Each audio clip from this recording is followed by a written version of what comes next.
दोस्तों नमस्कार। आप दिल्ली या मुंबई में बैठे हों और आपके दरवाजे पर दो सरकारी अधिकारी आ जाएं और वो आपसे कहें कि आप अपना पासपोर्ट दिखलाइए, और पासपोर्ट को देखते ही वो कहें कि दरअसल अब ये पासपोर्ट आपकी पहचान नहीं है, आपको अब दूसरा पासपोर्ट बनाना होगा। यानी एक झटके में आपकी जो पहचान अंतर्राष्ट्रीय तौर पर जिस पासपोर्ट को भारत सरकार ने जारी किया उसी के जरिए वो पहचान गायब हो गई। आप कहेंगे बाकी डॉक्यूमेंट्स भी तो होते हैं, लेकिन वो ऐसे डॉक्यूमेंट्स की मांग करें जो डॉक्यूमेंट्स आपके पास ना हो। यानी आप इस देश के नागरिक हैं, अंतर्राष्ट्रीय तौर पर वह पहचान पासपोर्ट से ही जुड़ी होती है, और देश के भीतर जो आपकी पहचान नागरिक होने की होती है वो अभी तक इलेक्शन कमीशन द्वारा जारी किए गए वोटर आईडी कार्ड या भारत सरकार के जरिए जारी किए गए आधार कार्ड के जरिए होती है। गांव गरीब बिहार, यह प्रयोग खुलकर चुनाव आयोग के जरिए हो रहा है। बिहार में, गांव में और गरीबों के बीच, वहां से आपको कोई आवाज सुनाई नहीं देगी, लेकिन इस बात की गारंटी आप बिल्कुल नहीं ले सकते हैं कि कल दिल्ली या मुंबई में इसी तरीके से आपके डॉक्यूमेंट्स की मांग कोई नहीं करेगा। यह सवाल अब इसलिए बड़ा हो चला है क्योंकि बात नागरिकता की है, बात नागरिक के अधिकारों की है, और बात संविधान में दर्ज बराबरी के अधिकार और देश के नागरिक होने के लिए जो सरकारों द्वारा, अलग अलग सरकारों द्वारा इससे पहले जो भी कार्रवाई हुई, जो भी पहल हुई, जो भी निर्णय पार्लियामेंट के भीतर लिए गए, उस निर्णय से हटकर अगर नागरिकता और पहचान का जिक्र वोटर आईडी कार्ड से जोड़ दिया जाए तो एक झटके में शायद देश के सामने दो सबसे बड़े सवाल खड़े हो जाएंगे। पहला सवाल तो यह होगा, क्या वाकई चुनाव की चोरी, वोट की चोरी इस तरीके से संभव है? और दूसरा सवाल होगा, क्या इस तरीके से इस देश के भीतर में कौन नागरिक है, किसे इस देश के भीतर रहते हुए नागरिक होने का अधिकार है, और नागरिक होने का मतलब अपने प्रतिनिधि को चुनकर विधानसभा या लोकसभा में भेजने का अधिकार है। वह भी अगर सत्ता तय करने लग जाए या फिर सत्ता के निर्देश पर अलग अलग संस्थान तय करने लग जाएं तो होगा क्या? यह कोई सामान्य सी परिस्थिति नहीं है, और जो बिहार में हो रहा है वह भी अपने तरीके का एक ऐसा नायाब प्रयोग है जो शायद भारत के अपने राजनीतिक इतिहास, संसदीय इतिहास या फिर संविधान बनने के बाद नागरिक होने के एहसास को बदलने के तरीके चुनावी माध्यमों से या राजनीतिक माध्यमों से एंट्री कर चुके हैं। तो क्या इस तरीके से चुनाव आयोग सरकार के अनुकूल है? क्या वाकई इस देश के गरीबों को या इस देश के ग्रामीण इलाकों में या फिर आने वाले वक्त में जहां जहां मौजूदा राजनीतिक सत्ता की पहुंच पकड़ या उसके विरोध के स्वर होंगे, वहां पर वह चुनाव आयोग के जरिए ऐसी कार्रवाइयों को लागू करवा सकता है जो आवाज बिहार में आ रही है? और शायद इसीलिए पहली बार राहुल गांधी जब पटना पहुंचे तो उन्हें यह कहना पड़ गया, कानून अपना काम करेगा। यानी जिस दिन यह सत्ता बदली और जिस दिन हम सत्ता में आए, उस दिन आप कल्पना नहीं कर सकते हैं कि आप कितने भी बड़े व्यक्ति हों, इस देश के किसी भी कोने में हो या फिर कहीं पर भी हो, कानून अपना काम करेगा। यानी चुनाव आयोग को खुले तौर पर चुनौती नहीं बल्कि धमकी के अंदाज में इस देश के भीतर नागरिकता के सवाल को लेकर राहुल गांधी ने खुले तौर पर यह कह दिया कि दरअसल कानून ताक पर रखा जा चुका है, संविधान माना नहीं जा रहा, और संविधान को खारिज करते हुए चुनाव आयोग सत्ता के लिए काम कर रहा है। और जब आएंगे तो फिर यह कानून इस तरीके से काम करेगा जो अभी आप कर रहे हैं उसके खिलाफ कार्रवाई होगी। यह महज गुस्सा नहीं है, यह गुस्से से हटकर इस दौर में जो कानून का राज संविधान के हिसाब से होना चाहिए वो गायब हो चुका है और उसकी मुनादी राहुल पटना की सड़क पर खड़े होकर इस अंदाज में कर रहे हैं कि जो हो रहा है वो भारत में इससे पहले कभी नहीं हुआ और चुनाव आयोग के अधिकारी अब समझ लें कि उनके खिलाफ भी कानून एक ना एक वक्त तो काम करेगा। और मैं यहां से क्लियर मैसेज देना चाहता हूं, आपको जो करना है करिए, मगर बाद में कानून आप पर लागू होगा। भूलिए मत, आप कितने भी बड़े हो, कहीं भी बैठे हो, कानून आपको नहीं छोड़ेगा। मैं आपको गारंटी दे रहा हूं कि कानून आपको नहीं छोड़ेगा। आपका काम बीजेपी का काम करने का नहीं है, आपका काम हिंदुस्तान के संविधान को की रक्षा करने का है। तो क्या जो राजनीतिक प्रयोग इस देश की संस्थाओं के जरिए मौजूदा राजनीतिक सत्ता ने करने शुरू किए, अब उसके दायरे में चुनाव आयोग भी आ चुका है? या फिर चुनाव आयोग अपने अधिकारों का इस्तेमाल मौजूदा राजनीतिक सत्ता के अनुकूल इस देश को बनाने में लग गया है? यह सवाल कहीं ज्यादा बड़ा इसलिए है क्योंकि चुनाव आयुक्त की नियुक्ति का सवाल भी आज पटना की सड़कों पर राहुल गांधी ने यह कहकर उठाया कि दरअसल चुनाव आयुक्त की नियुक्ति तो प्रधानमंत्री, विपक्ष का नेता और इस देश के चीफ जस्टिस ऑफ इंडिया,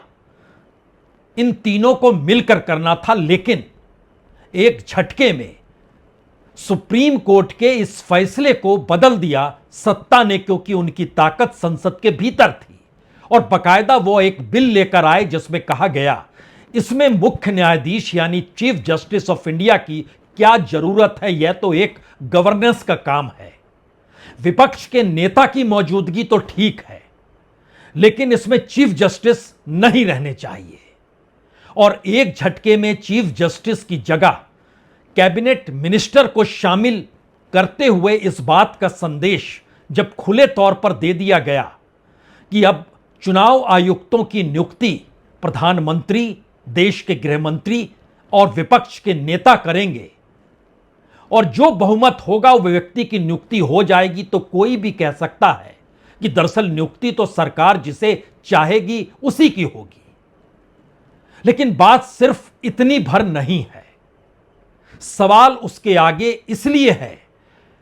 क्योंकि 5 तारीख को जब समूचा विपक्ष चुनाव आयोग के दफ्तर में पहुंचा और अपनी बातों का जिक्र कर रहा था कि किस तरीके से वोटर लिस्ट बनाने के लिए नागरिकता और नागरिक पहचान पत्र को नए सिरे से मथा जा रहा है। आधार कार्ड भारत सरकार ने जारी किया, voter ID card election commission ने जारी किया और दोनों का महत्व एक झटके में सरकार ने खत्म कर दिया और कहा कि आपको अब लेकर आना होगा अपना जन्म प्रमाण पत्र,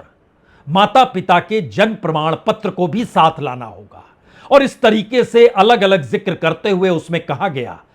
इन सब से हटकर जो डॉक्यूमेंट आपके पास हो जिसमें पता लगाया जा सके कि आपका जन्म कहां और किस तारीख को हुआ है, तभी आपको यह पत्र जारी करेगा, क्योंकि इस दौर में बड़ी गड़बड़ियां हो गई हैं। सामान्य तौर पर किसी भी गड़बड़ी को ठीक करने के लिए कम से कम चुनाव प्रक्रिया में इलेक्शन कमीशन ही काम करता है। यह ठीक वैसे ही है जैसे इस देश की शेयर बाजार में कोई गड़बड़ी हो जाए तो उसको ठीक करने का काम सेबी करता है। लेकिन अगर सेबी ही गड़बड़ी करने लगे और सेबी में बैठे अधिकारी ही सत्ता के लिए पैसा बनाना, बिगाड़ना या सत्ता के साथ मिलकर शेयर बाजार से खिलवाड़ करने लग जाएं, तो फिर यह काम किसे सौंपा जाएगा? और शायद इसीलिए आज सेबी और शेयर बाजार का उदाहरण इसलिए दिया गया क्योंकि यह मामला सुप्रीम कोर्ट में गया और सुप्रीम कोर्ट ने एक वक्त अपने फैसले में शेयर बाजार को ठीक करने के लिए शेयर बाजार की नियामक संस्था सेबी को ही यह अधिकार दे दिया कि आप ही कार्रवाई कीजिए, आप ही ठीक कीजिए। यह ठीक वैसे ही है जैसे कल जब सुप्रीम कोर्ट में सुनवाई होगी बिहार के वोटर लिस्ट को लेकर, तो सुप्रीम कोर्ट एक बार फिर इन आरोपों को, जो आरोप लग रहे हैं इलेक्शन कमीशन पर, उसके मातहत वो फिर कहेगा इलेक्शन कमीशन से आप एक पारदर्शी तरीका अपनाइए,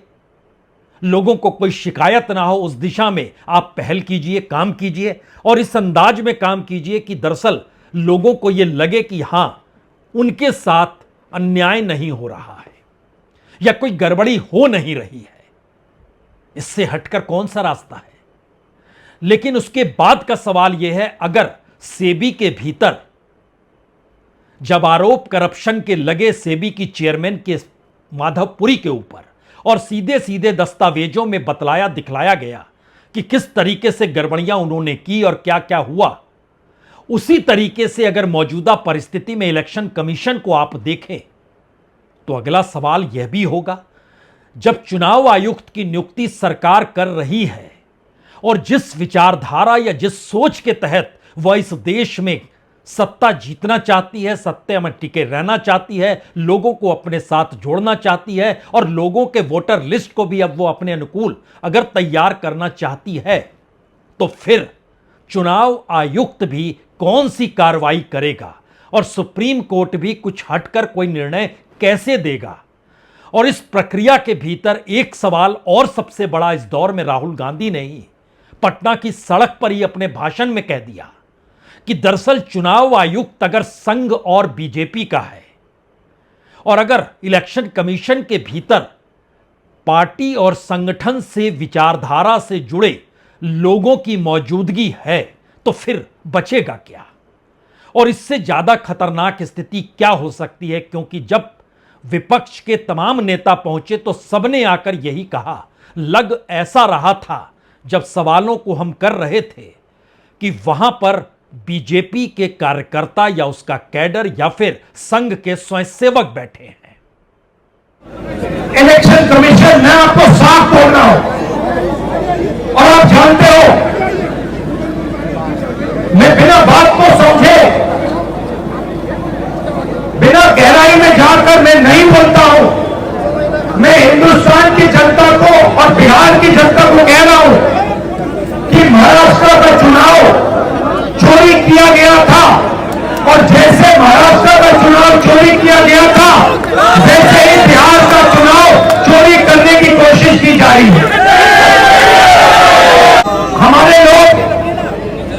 इलेक्शन कमिश्नर से जाके मिले, मैं नहीं था मगर सारे नेता गए और मैंने इनसे पूछा आपको क्या लगा, और सारे के सारों ने कहा कि इलेक्शन कमिश्नर बीजेपी और आरएसएस जैसे बात कर रहे हैं। वो भूल गए हैं कि वो किसी राजनीतिक पार्टी के नहीं है, वो हिंदुस्तान के इलेक्शन कमिश्नर है और उनका काम इस संविधान की रक्षा करने का है। मौजूदा लोकतंत्र पर शायद यह सबसे बड़ा कटाक्ष है या फिर मौजूदा लोकतंत्र पर यह सबसे बड़ा सवाल है। चुनाव आयोग इस देश के भीतर हर राज्य में और इस देश के चुनाव को संपन्न कराता है, लेकिन अगर विपक्ष के नेता सड़क पर खड़े होकर खुलकर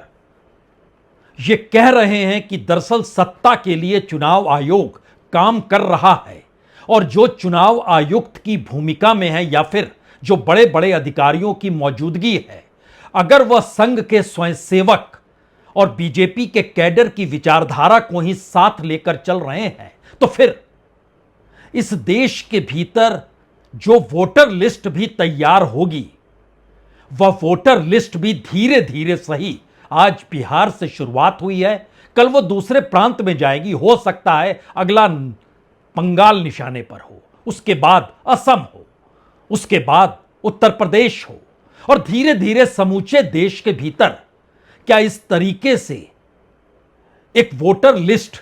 इस देश के नागरिकों को लेकर तैयार हो सकती है, जहां पर इस देश के नागरिक तो हैं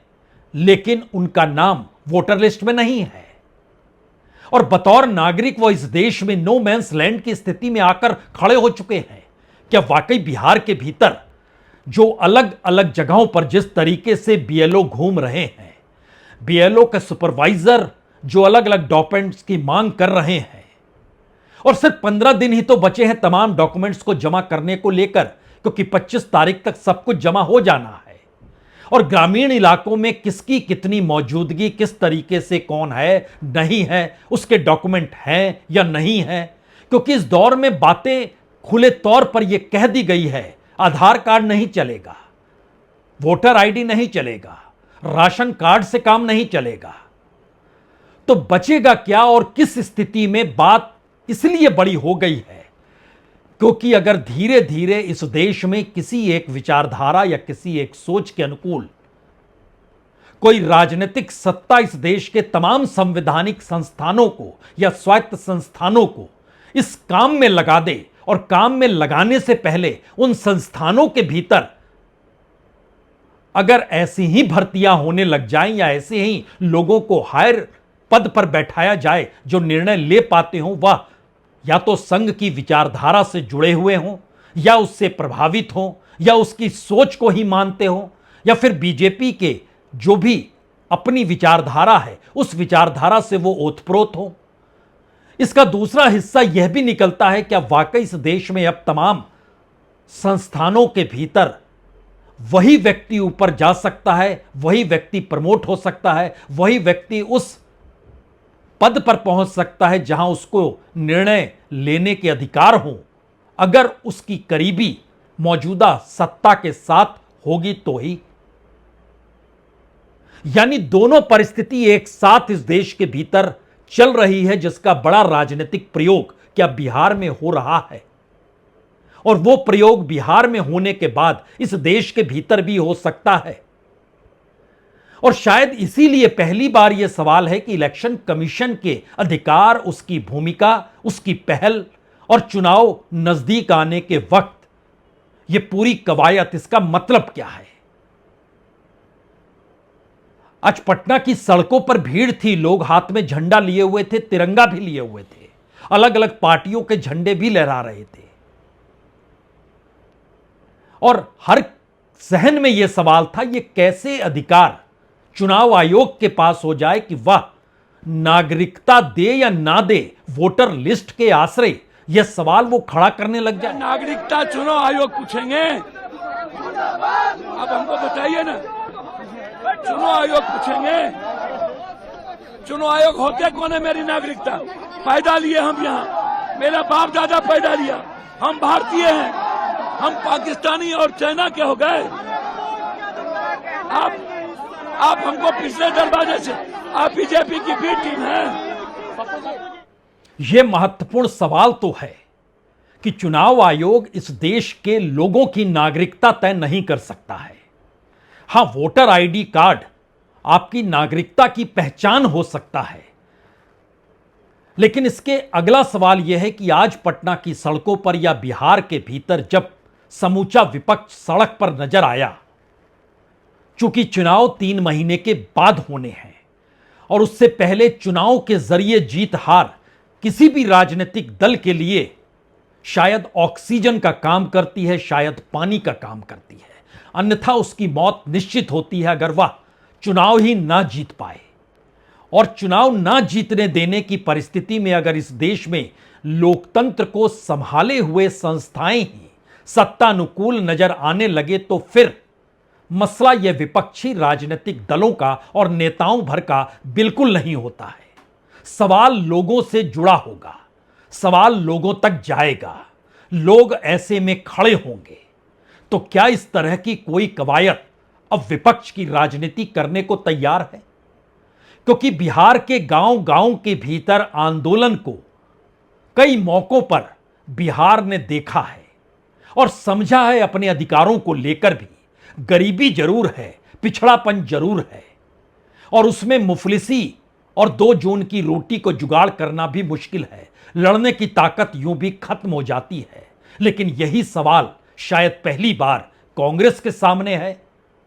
बिहार के क्षेत्रीय दल तेजस्वी के सामने है, आरजेडी के सामने है, किसी भी राजनीतिक दल के सामने यह सवाल तो होगा कि आपको आखिर में वो रास्ता अख्तियार करना ही पड़ेगा जिसमें सवाल अपनी नागरिकता से जोड़कर देखा जाए, ना कि उसको महज चुनाव आयोग, बीएलओ या वोटर आईडी लिस्ट तक ही देखा जाए। और इसमें बड़ा सवाल यह भी है कि गांव-गांव के भीतर अगर बीएलओ जा रहे हैं तो वहां पर हर गांव में क्या पॉलिटिकल पार्टीज के नेताओं की मौजूदगी, उनके कार्यकर्ताओं की मौजूदगी, गांव के साथ खड़े होकर एक हाथ में संविधान लेकर दूसरे हाथ में वोटर आईडी कार्ड लेकर कि हम इसका समर्पण नहीं करेंगे, हम इसको नहीं त्यागेंगे, उससे पहले इस देश में इलेक्शन कमीशन जारी कर दे कि जो भी वोटर आईडी लिस्ट दी गई है वो सब फेक है। क्योंकि बरस भर पहले ही लोकसभा के चुनाव हुए, इस देश ने वोट डाला और उनके पास जो वोटर आईडी कार्ड था अब उसका कोई महत्व नहीं बचा। और बिहार में अगर ये पूरी की पूरी संख्या 2,90,00,000 की है तो देश भर के भीतर अगर औसत निकालिएगा तो राज्य दर राज्य जो देश भर में तकरीबन 100 करोड़ वोटर हो चले हैं, उसमें से लगभग 25 करोड़ लोग तो आपको एक झटके में संदेह की दृष्टि में आकर खड़े हो जाएंगे।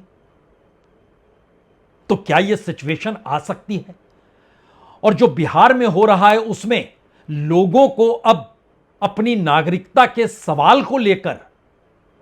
जब बीएलओ ही गांव में घुसे तो बीएलओ से भी तो पूछा जा सकता है कि आप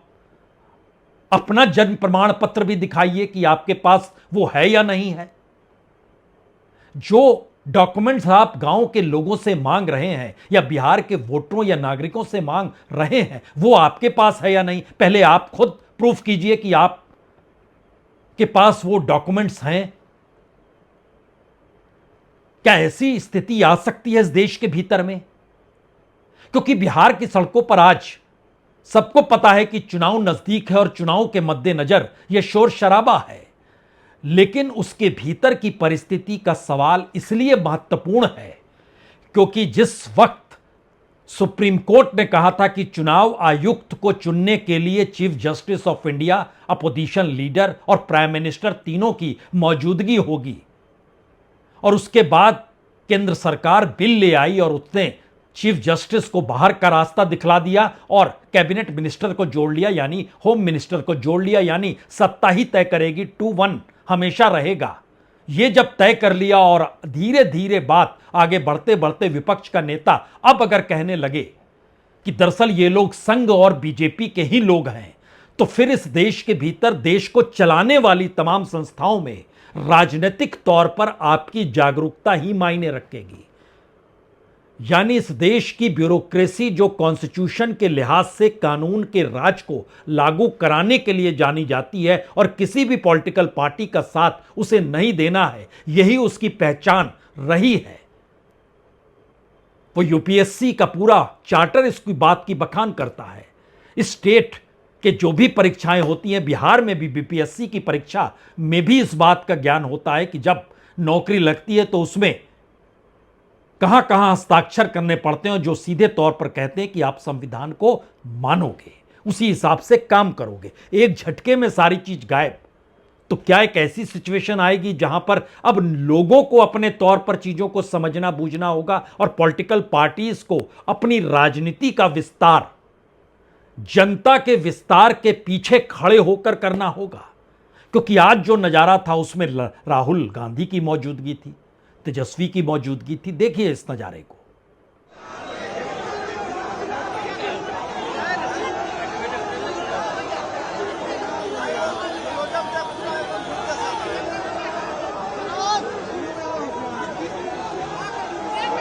ये भाजपा की, नीतीश जी की, ये जो मोदी आयोग है, इनकी दादागिरी नहीं चलेगी। लोकतंत्र की जननी बिहार है और उसी लोकतंत्र की जननी से जो लोकतंत्र को खत्म करना चाहते हैं, ये हम बिहार के लोग हर कुछ नहीं होने देंगे।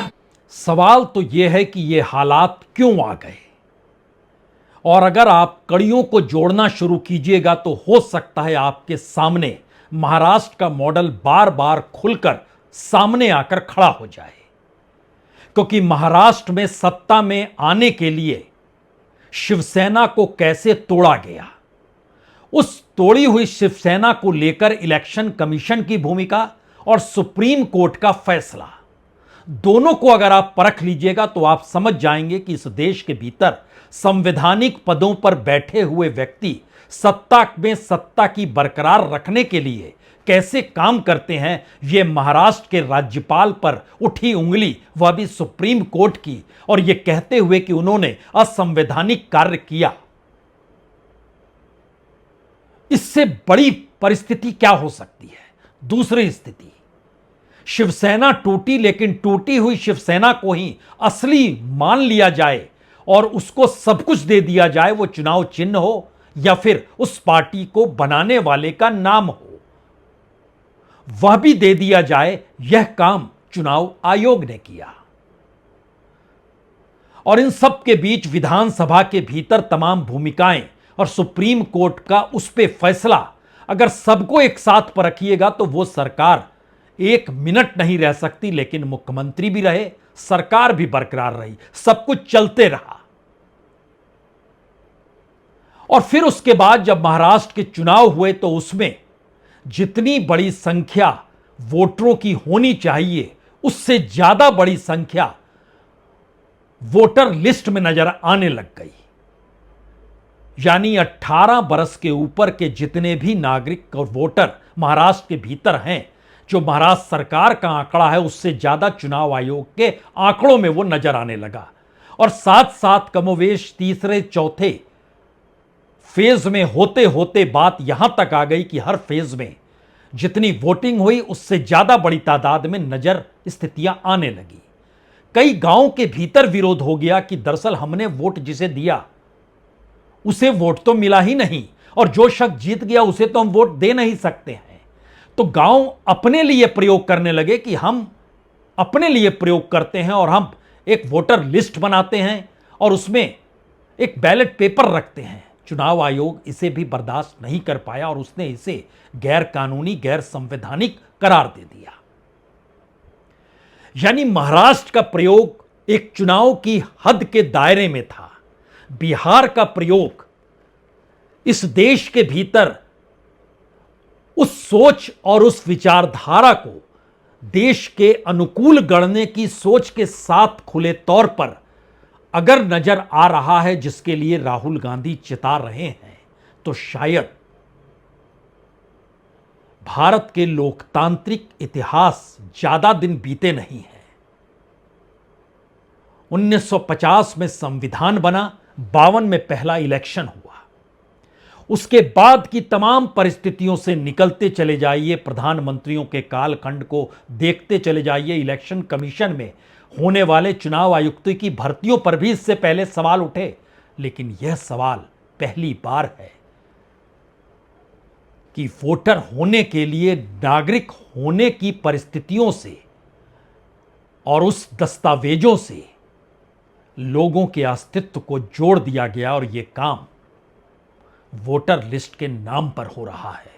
तो कल को आप दिल्ली में रहे या मुंबई में रहे या बेंगलोर में बैठे रहें,